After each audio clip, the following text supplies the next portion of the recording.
So today we're starting this 8-week course that you heard about. Either you are registered for it, or if not, then you can, or you're just here. The registration is still open for a bit. And then next week, for those of you who are in the course, we'll do these buddy pairings, and you'll start receiving practice suggestions and so forth. But today, I just want to get started. I think getting started is always, I don't know, it's kind of difficult. It's like, where do you start? One way to start is just start anywhere, and because everything's connected, you can just make it happen. So I'm calling the course Wisdom Mind, and so today I want to ask the obvious question: what is wisdom? But it's such a big question. It's like, geez, give up. It's a little bit like, you could ask, what is love? And then like, okay. It's a question that's maybe as old as history.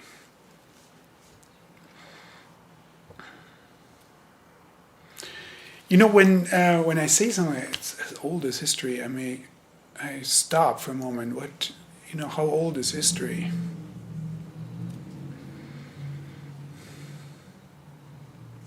There's something that happened for human beings, like we're animals, right? I don't know if we can agree on that, but I take that as a given.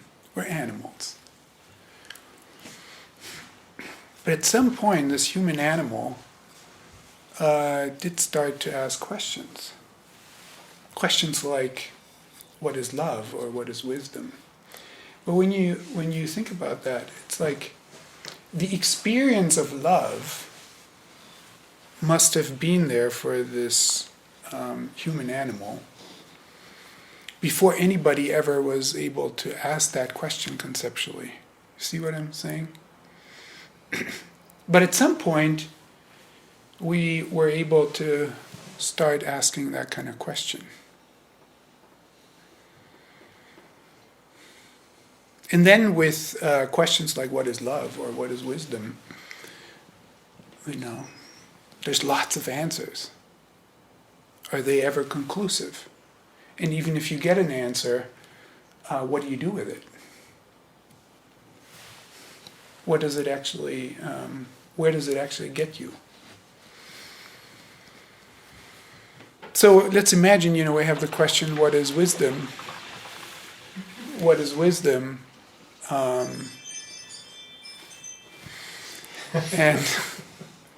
And you did get a neat conceptual answer to the question. You have a definition, so to speak, right? What do you have? You have a definition of wisdom, but does it make you wise? Probably not. If you have a definition of love, does it make you loving? Does it help you fall in love? Does it help you to sustain love? So I'm saying this because when I ask the question, what is wisdom, I'd like to just open up a parallel question of what can we expect of such a question, or what can we expect of trying to answer this question?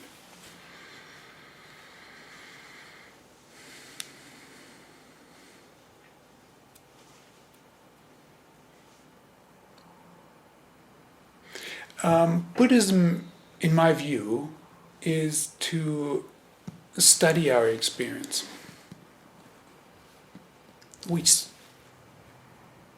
If you hear the word Buddhism, you think, Eastern religion, or maybe you already have a practice of Buddhism, and you say it's a certain kind of practice. That's all fine. I just want to step before any kind of canned answer we have So, from my point of view, Buddhism is to study our experience. Now, you could study your experience in all kinds of ways. And I think what Buddhism brings to the table here is that we're not just studying our experience for the sake of understanding it better, like answering questions and having definitions, but that in the process of studying our experience, we want to transform our experience. We want to transform it in the direction, as I like to say, in the direction of liberation from suffering, wisdom, and compassion. So, this course now, Wisdom Mind, is on this wisdom part, but for those of you who earned part of the first two courses, which is not a problem, let me just briefly say something about transformation. The way I think about transformation is that it is a practice. That's how we engage with it. It's a practice, a methodology of not just getting caught in our experience. Right? We get caught in our experience all the time.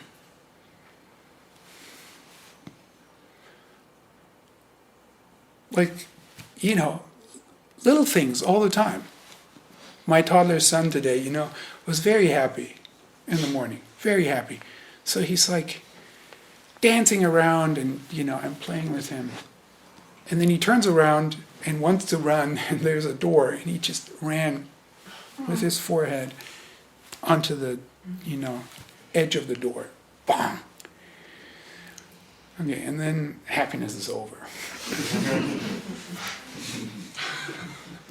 But not just for him.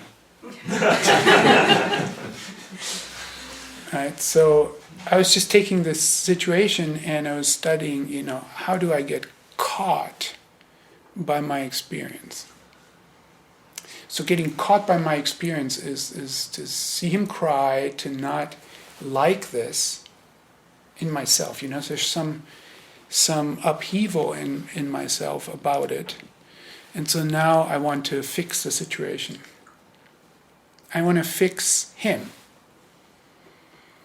So, it's like, you don't, so,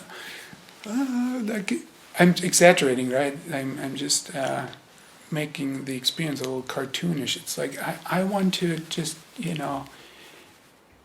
do something so he doesn't have to be upset. But why do I want to do that? Because I don't want this upheaval in myself. I mean, yes, I want to help him, but it's like, it's also rattling for me. So this way of being rattled by something is what I call being caught by your experience. So we get caught by our experience all the time. So transformative practice is, as a first step, to become aware of your experience. So when you are aware of what's happening, you don't get caught as easily. And then, as a next step, you could say, not just being aware of your experience, but become aware of that awareness that you bring to your experience. So, becoming aware of your awareness is something that we can, with time and practice, we can begin to rest in.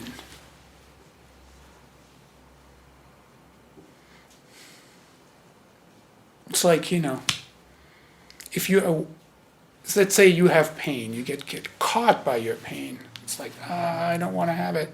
That's being caught. Then you can be aware of your pain, which, a lot of zazen is. Yeah. So then you don't get caught by your pain, you're just observing it. And then you realize that the awareness of your pain is not in pain. Because awareness is not in pain, you can rest in awareness. All right, that's one way. So that's a path of transformation here, outlined in a very simple, incomplete way, but. And then liberation. getting caught is always a mechanism of resisting your experience as it is, or wanting your experience to be other than it is. I talk about this a lot, resistance and grasping.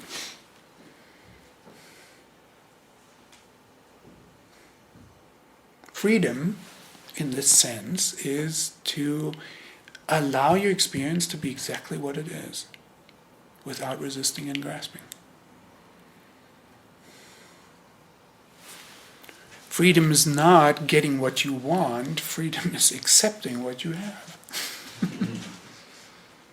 And then on that basis, maybe you also go for what you want.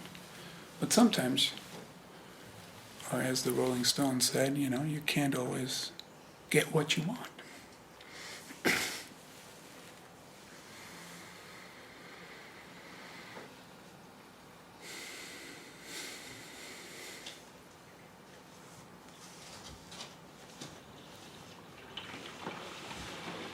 Liberation, in this kind of liberation, is the prerequisite for wisdom.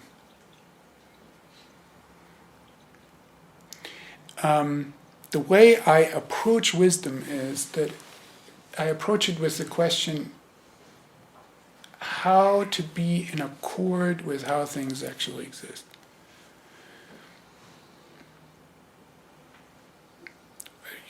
Let's say a wise life, or a life lived wisely, is a life in accord with how things actually exist. And liberation is part and parcel of this, is because if you live a life based on your preferences, your resisting and your grasping, you are not open to how things actually exist. You are, you want things to exist in accord with your preferences. You don't want to be in accord with how things actually exist. You want things to be in accord with your preferences.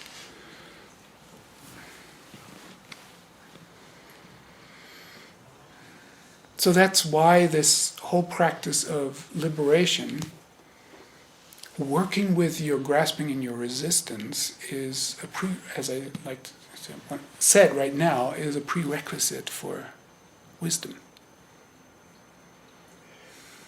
You cannot come into accord with how things actually exist if you get caught in your preferences. Now, of course, this is a process. We get caught, we drop our resistance, we step out of our grasping to the degree that that's possible, and then we open up a possibility of being in accord with how things actually exist. We open up a possibility of wisdom. So it's not like, here's this time where you're not liberated, then you get liberated, and then, from then on, there's freedom and wisdom.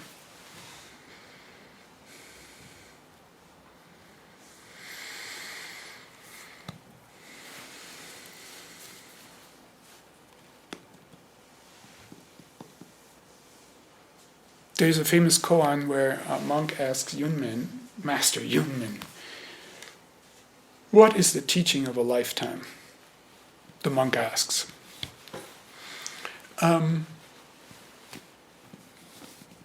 He's talking about the Buddha.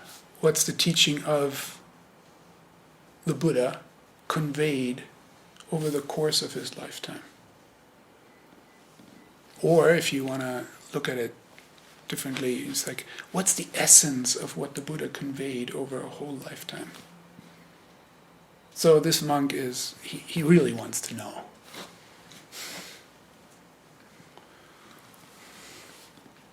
And Yunmen says, an appropriate response.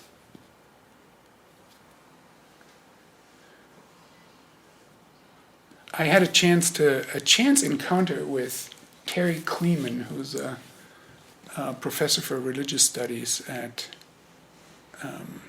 Professor Emeritus now at CU Boulder. I didn't know him, he just showed up here one time. Actually, it's a very strange story. We both had our computer at the local Mac Shack, now closed, maybe for a reason.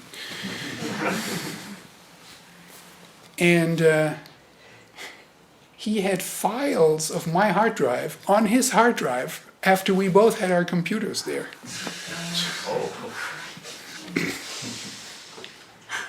So he contacted me and said, I have some files on my hard drive. It's a little disconcerting. But anyway, that's the way we met. And he came and brought, what did he bring? I guess the files on a thumb drive. And then I learned, I had learned that he was a professor of religious studies with a specialty in Chinese religions, Taoism in particular. But he speaks Chinese, or reads Chinese. And I was looking at this koan and I asked him, "What? Can you help me out here? Let me get some of your brain files." Anyway, I asked him what the original Chinese is, because in these koans, you get a phrase like an appropriate response.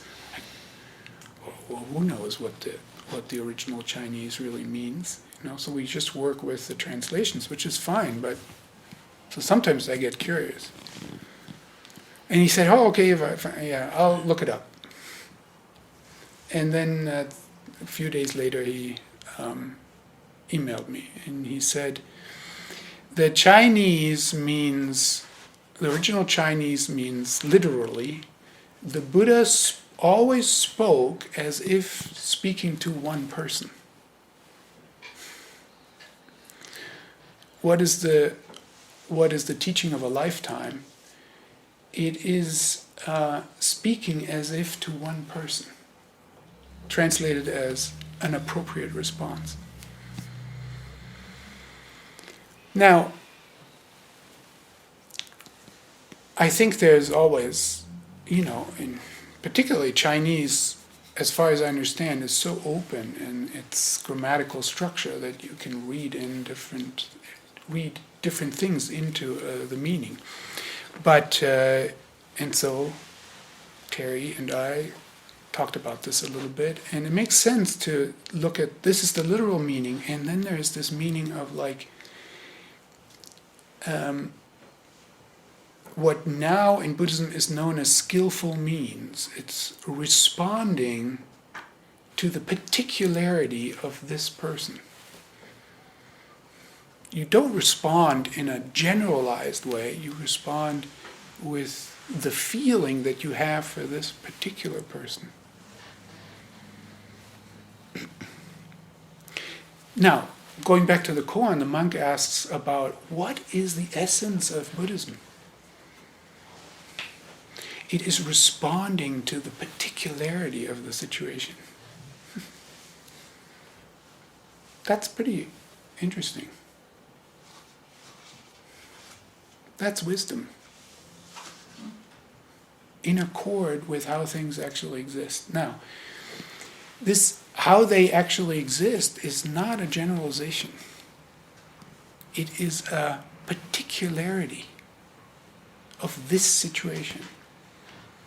And one of the main teachings of Buddhism, as you know, is impermanence, changeability, let's say for now. It's like this situation is always changing. So even this situation you can't just box and say like, oh, that's what it is, and now let me devise an appropriate response to it. No, it's a moment-to-moment movement. What the situation is, how it actually exists, is a moment-to-moment change. And so what an appropriate response is to that particularity of the always changing situation is always changing. So you can't know it. You see?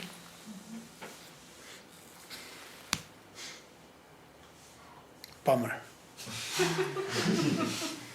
Can't know it. But it's clear why.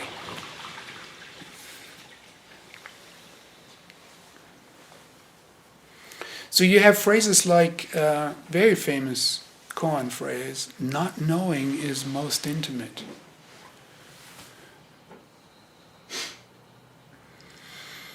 So take, let's say you know what a tree is. You know? This thing with a trunk and branches and leaves. So we know what trees are. So then all kinds of objects in the world fall under the category tree.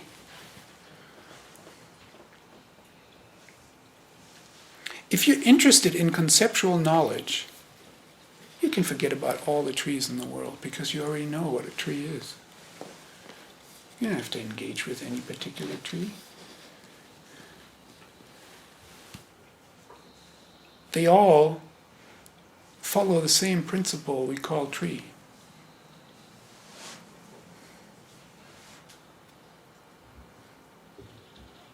I'm trying to give a very simple example for how knowledge, knowing what a tree is, gets in the way of this responding appropriately or engaging the particularities. So take a different example. When you back out of your driveway, let's say, if you use your car every day, you may not, but let's just imagine, and you back out of the driveway every day. And you can just do it. At some point you know your garage or your driveway, and then you go into your car and you back out the car. So in a way, you don't have to engage your full attention with the activity of backing out your car. Most of the time, it works fine, unless there's something unforeseen that happens. Then you run into it, or maybe you just avoid it, But these kinds of situations where your attention doesn't really has to be engaged with your activity, because what's actually in operation is a general knowing of the situation. And just do it.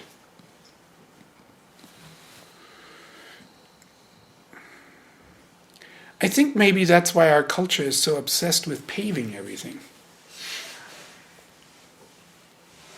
No, because when you pave everything, the unpredictability, meaning the chance of particularities happening, is much lower. When we went to on the wild Dharma trip, just using a car now, but then later, not using a car and walking. But using the car, getting to the trail, it's a pretty bad road. Why is it bad? Because it's like this. And when the road is like this, you can't just zip along with no attention on what you're doing. And when you're walking, not on pavement, but in the mountains, you actually have to pay attention to where you place your foot.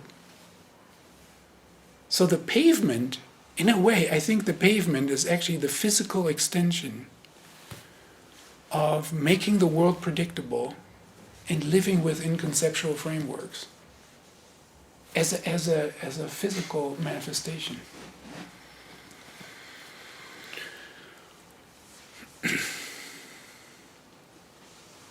So we have the pavement, and then on the foot we have the shoe. So we feel less. Okay, that's going too far. No, but it's like that. If to walk barefoot, you have to pay even more attention.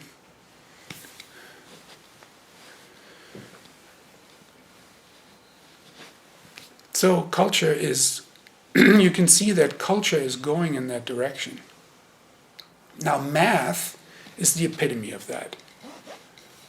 And Plato thought it was the greatest thing, because Plato was all involved with this direction of the mind. conceptual abstraction. The real thing for him was the idea, the concept, and the physical objects were just imperfect replications of that idea in the physical world. But the idea or the concept that's the pure essence of things. And math is the purest of these essences because it describes abstract relationships. It really doesn't matter what the concrete things are that you combine with your mathematical formula. The mathematical formula is just a general truth. So it really takes you out of the particularities and into the generality.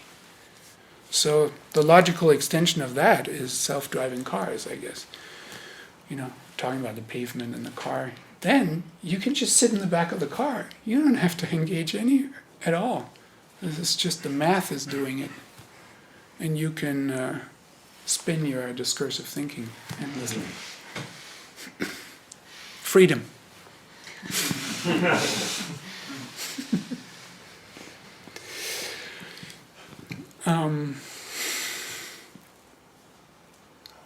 We always have the fantasy that once we're freed from our physical activities and the engagement that the world is demanding of us, then we'll, do all this important thinking that we don't have time for.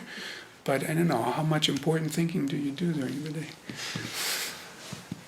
How much of it is discursive loops, self-centered worries?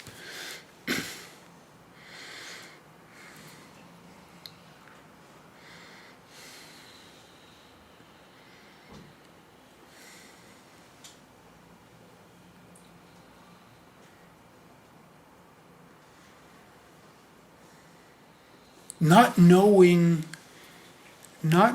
is most intimate. Some of you know I practice Qigong, right? I just spent some time with my teacher, and he said this is coming from an old instruction manual, Taoist. No, it's not Taoist. Well, it's whatever, it doesn't matter. It's a Tai Chi instruction manual.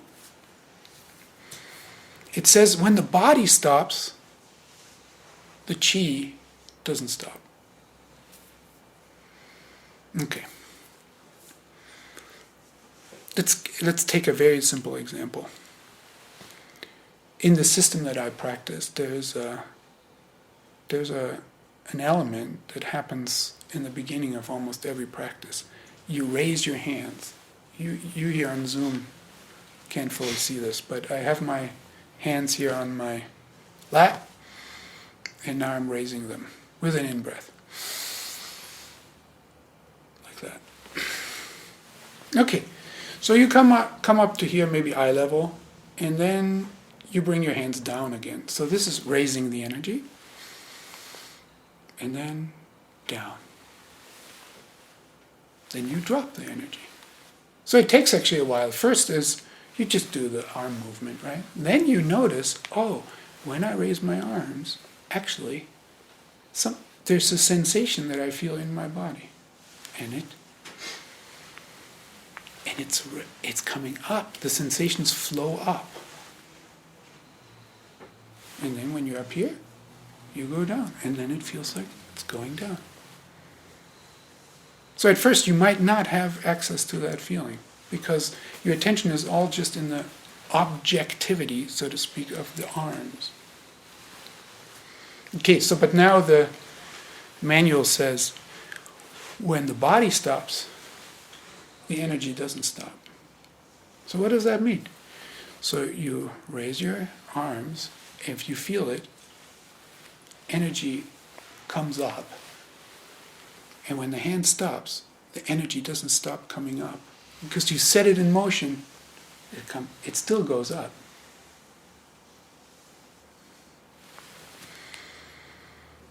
That's something that's actually very difficult to notice.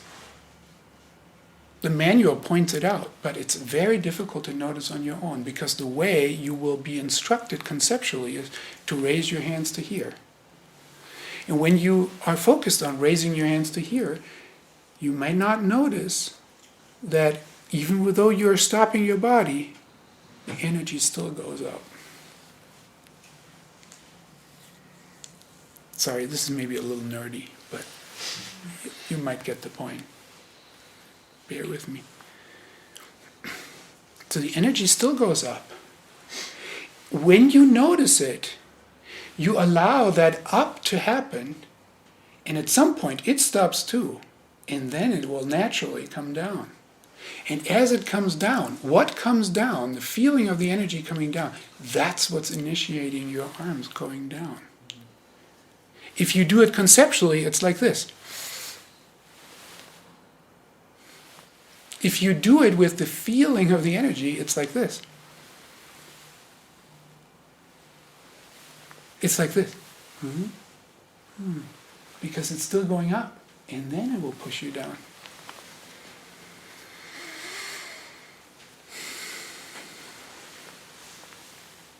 Oh, I could do this for a long time.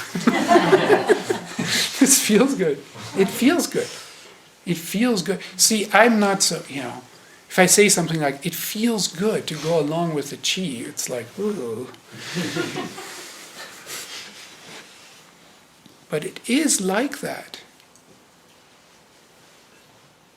So, even though this sounds a little nerdy, it's actually that subtlety of whatever happens in the world, to notice some feeling that happens in your own body, and to take that feeling that happens in your body resonantly with what's happening in the world, whatever event it is, whether it's raising your arm or a car or whatever, to take that feeling seriously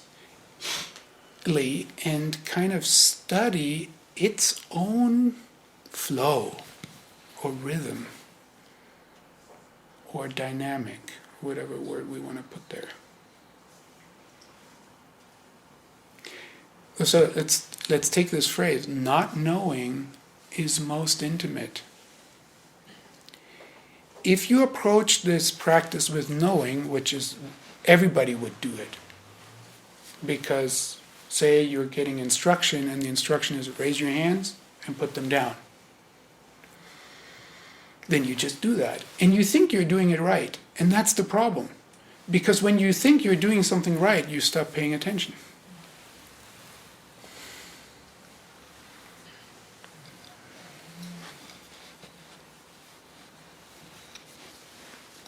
You could say that's the problem with knowledge.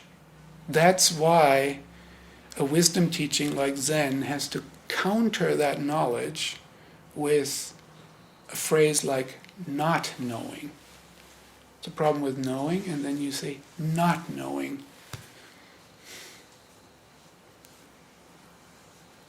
Well, we have to be very careful in examining what not knowing means. I just gave you an example. Not knowing means attention is freed from a conceptual belief that this is how it is, or this is how it's right. When attention is freed from such a belief, it is actually free to notice what's actually happening. Otherwise, you just wouldn't notice. It's like it's blocked. Now, that's just a very, very human problem. This isn't like, oh, there's something wrong with me. No, this is happening for every human being since the cognitive revolution. This is why we need a wisdom practice, because we are trapped in these concepts that give us the impression that we know something conclusively. This does not mean that the knowledge that we do accumulate is completely worthless. It has its own value. You can build airplanes with that knowledge, and they fly.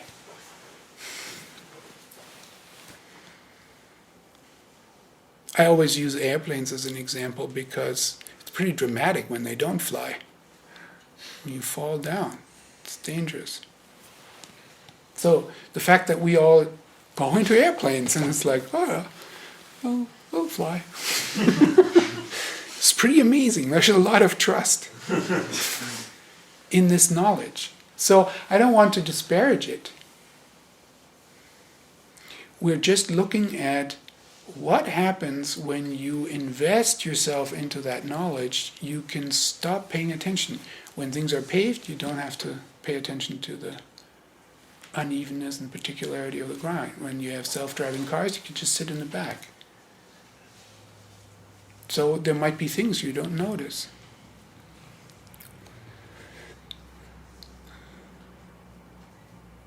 And this not knowing is intimate. Okay, so what that means, I don't know. I have time for that.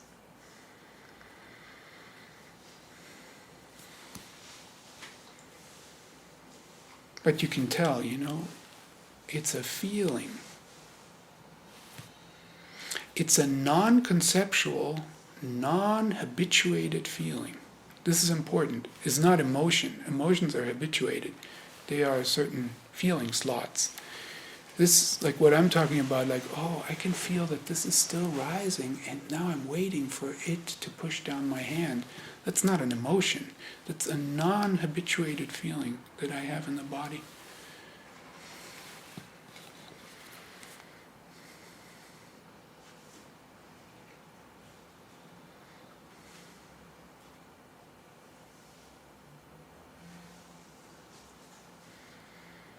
Now, it's in school, university, as we say in Europe, I studied rhetoric. And rhetoric is the ancient art of speaking or persuasion, depending on how you want to look at it, public speaking. The Greeks and then the Romans had a big interest in this technology because they started to organize groups, large groups, their states, through what we could say, proto-democratic systems. So they had to find ways to actually speak with each other, and so they were interested in how do I get people on my side. And there's a concept of appropriateness in this technology, which is, roughly speaking, it's like when you speak about something, your speaking needs to be appropriate to yourself, the speaker. In other words, for example, don't speak about things that you don't know nothing about. It's something I would apply there. Is it appropriate for me to speak about this? Appropriate to your audience, the subject, the situation, blah blah blah. You get the point. But it's situational. It's in accord with the particularity of the situation. That's why I was always interested in this concept of appropriateness. Well, Zen has a very similar idea, but the idea is much more extensive. It's like, it's a real attunement to, and as we would say in Zen, an attunement to the 10,000 things, meaning all the little details. Sometimes it's like, it's too tall an order. It's like, how can you, you can't, how can you be aware of all the little details?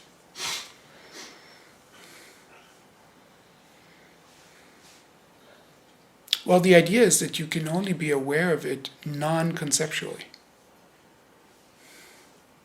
So you're not going to be aware of it one by one, 10,000, that would be too many. They come all at once. And they modulate your non-conceptual, non-habituated feeling. And you act from that feeling. People get scared when such an idea gets presented, or you get clear about what it means. It's like, oh, you mean that's like an invitation to act impulsively from your emotions? No, but we have to understand that this feeling, trying to illustrate here, that's not an emotion. It's a very subtle modulation of your feeling presence in the world.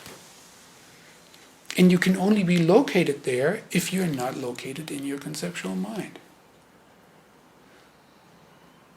So it's a big shift.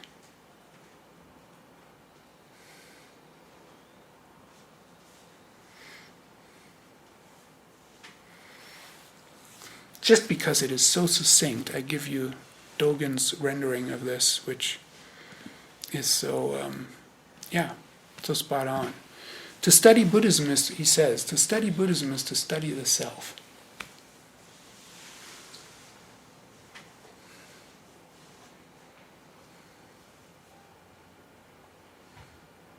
This is essentially what I try to say by saying to study Buddhism is to study your experience.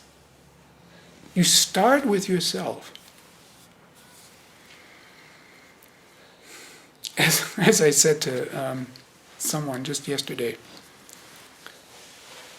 life is never about living some objectivity.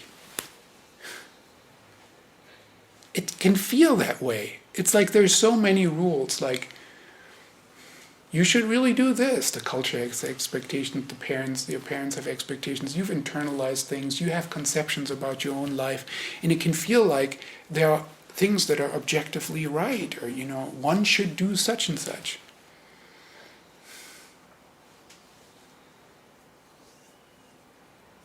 In the end, it's always I or you who lives your own life. It's always extremely subjective. Maybe what I'm saying is completely obvious.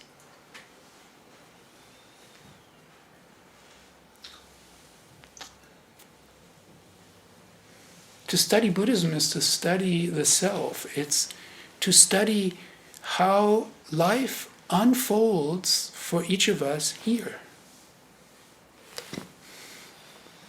How do you get caught? How do you free yourself?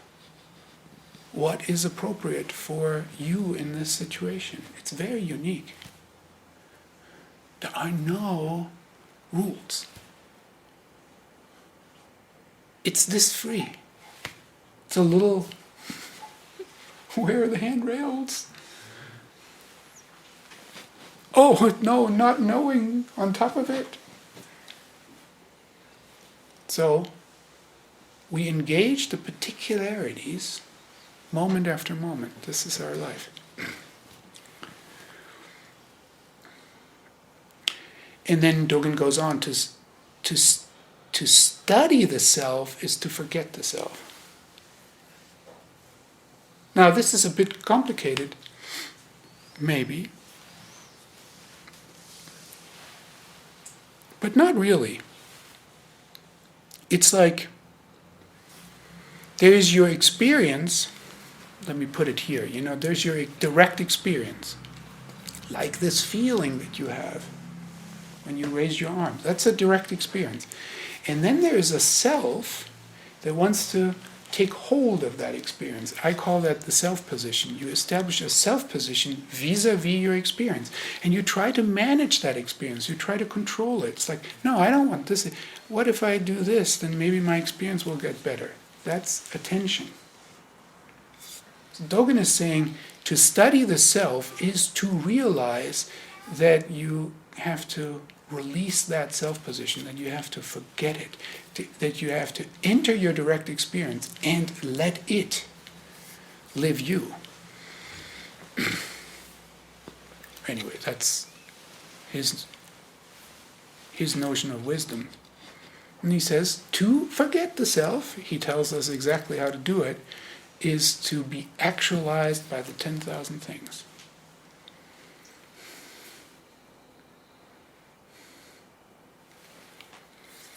To be in accord with, attuned to, appropriately attuned to the 10,000 aspects, which means all of them.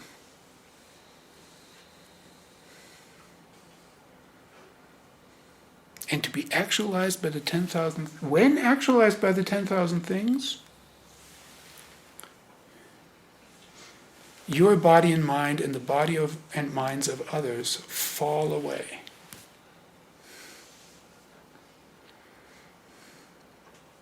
Let's not dwell on this, but the idea is, this would be the description of an enlightenment experience where the distinction between self and other, my body, your body, falls away because it's all just the 10,000 things actualizing the action that wants to come forward right now. You may find yourself doing things that you didn't plan, that you weren't aware that you were capable of, that surprise you, sometimes shock you. So there's always an edge, to actually give yourself over to the 10,000 things. It's like,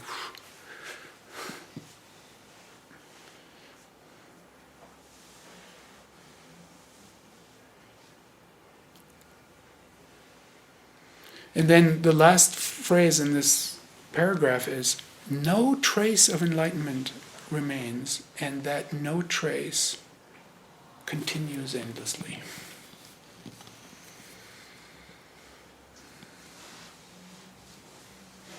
Let's just look at this feeling of no trace briefly and then come to an end. There's a certain kind of renunciation here. Knowledge is something we can accumulate. You see? I know what a tree is, I know what it's like to back out of my driveway, I know some math, I can get a handle on the world, I have some cultural concepts, how to navigate things. This is all knowledge. Again, it's not bad, but it's limited.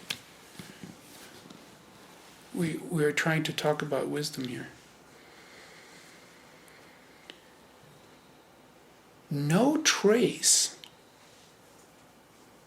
There's a kind of renunciation. It's like if you want to enter the space of wisdom, all this knowledge has to be let go of in a way.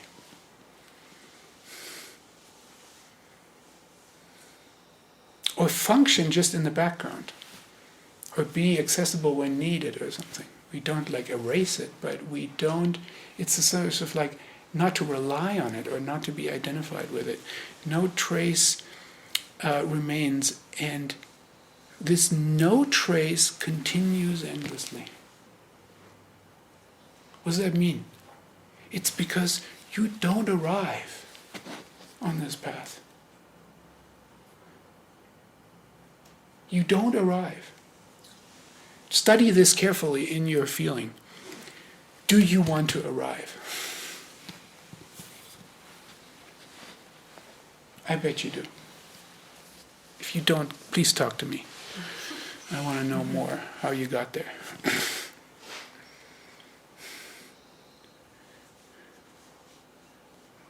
What is it like to renounce this idea or this need to arrive? It's a willingness to be engaged with your life moment after moment. Particular situation after particular situation. The kind of confidence of I will meet this situation as it arises. Do you see how so often we want to plan ahead, prepare for the situation, know in advance how it would go, rehearse the conversation, make plans for the eventualities?